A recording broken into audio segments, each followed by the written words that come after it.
Hi everyone and welcome back to my channel. Well, look what I got here. A set of Doctor Who ATCs that I just created for fun. I've been eyeing on swapbot.com to join one of the swaps because they're constantly doing Doctor Who swaps. But for some reason you have to have like a higher rate, which I am not there yet. So I can't join them. So I went ahead and do my own little thing. And I really love the results. I hand draw all of these, and I also I ink them, and I also use my new Spectrum Noirs. And since I have more variety of colors, it's been lots and lots of fun. I really like the results. I have literally had so much fun that it's not even funny. I keep repeating it, and it's like going back when I was like 3, 4, when I used to color a lot. But the experience here was how to use the colors, and I think I did a good job on trying to blend a little bit with the Spectrum Noirs. I'm not an expert yet on blending and all that kind of stuff, but the purpose was there, and you can see all the colors. They went out very well, especially the skin tones here on the Doctor Who, and I really like it. I really believe that if you put your heart on it and you want to learn, you can do it. So that's what I've been doing. Because for me, all this new markers and all this new blending stuff, it's new. Way back then, we didn't have those kind of markers.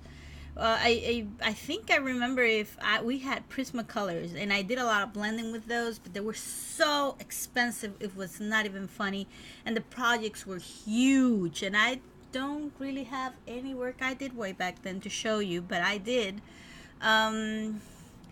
You had to use special paper, and today as well, that hasn't changed. These markers are alcohol based, and they tend to bleed if you're not using the right paper, and I want to talk about that. I recently did a purchase on special paper for this, and because you have to have special paper, otherwise you're gonna have colors that they won't show the same as, or they won't show as you would like to. They won't blend right, or they will bleed a lot, and that's not gonna be fun. So what I did was a lot of research on what paper to use.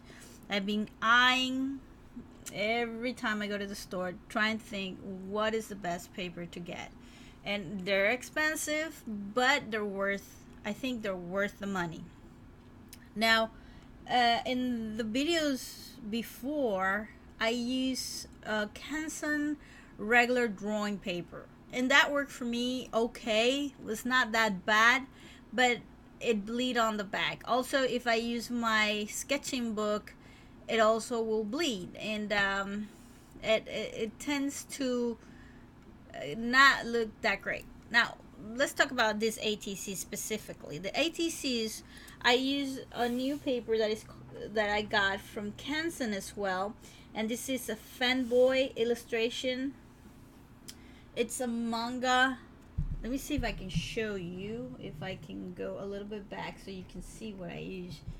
You kind of have an idea on what paper I use, and this is the paper I use. Now, I will talk about this in another video and show you the difference, but I wanted to show you what paper I use, so if you like doing ATCs and drawing with your markers, Copics or Spectrum Noirs, this paper will do the job. Now, and I'm going to show you. This is how it looks on the back. See? Almost zero bleeding. You can still see some of it, but it's not as bad as if you would have used another type of paper. Look at that one. See? Almost zero bleeding. So that's good. That's awesome. And I really enjoy using this paper.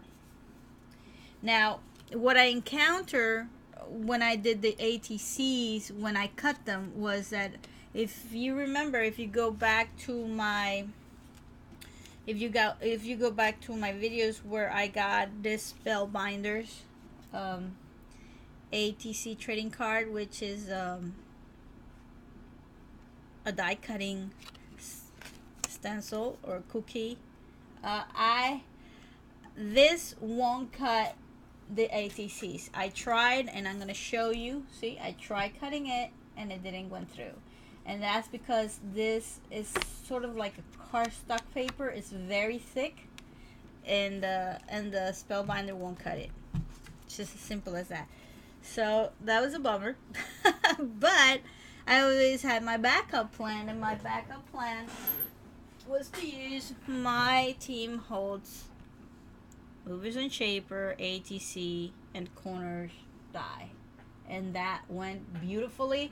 You can see how perfect this die, because this die cut, because it's a thicker die, it's bigger, and then you know you can cut anything with that. So just to let you know, I mean, like, for crafters, maybe that's something you want to know. Maybe for people that do art, you know, you might want to know as well that there's some tools out there that you can use to create your own ATCs, and you don't have to go out there and buy them. Because usually artists, like manga artists or just regular artists or graffiti artists, they just go buy the ATCs. But if you're a crafter, you know that there are dies that can cut, whoops, I can't talk today, that can cut ATC shapes, and then you will save a lot of money, and you will use the paper you would like. But I'll go more into detail in another video, because I want to show you different papers I have and what I've been using. So if you like the Doctor Who little series, please rate, comment, and subscribe. Thanks for watching. Goodbye.